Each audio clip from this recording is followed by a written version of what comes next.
How to make logo in Canva Mobile. Making a logo in Canva Mobile is a convenient way to unleash your creative juices on the go, allowing you to design a unique emblem that represents you or your brand. So this is how we are going to do it. It's actually pretty simple, everyone. We're just going to open our Canva app, and then from here what you can do is just click this plus sign here down below. And then you can basically choose your own size. You can click custom size and manually enter the pixel size that you want. Now in my case, I think this is more like a hassle for me, so I'm just going to click cancel. I'm going to click this plus sign again and then scroll down below until you see logo. We're just going to click that one. And after clicking that, the templates should pop up. So here are some of the templates readily available for you to use. You can just click this one here and basically choose among which color you'd want to work with. You can also change your own language if you click this one here.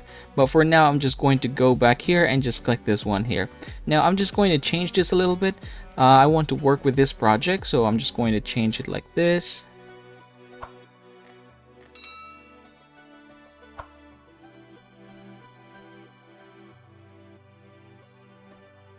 And there you go. Now I have created my own logo. And then the next thing that I'm going to do in order for me to start using this one is basically just export this here. You can just click that one and then you're going to click download, and you should be able to use it in basically anything that you want to. And again, everyone, that's how you're going to make logo in Canva Mobile. As always, please don't forget to subscribe to the channel and leave this video a like if this helps you out.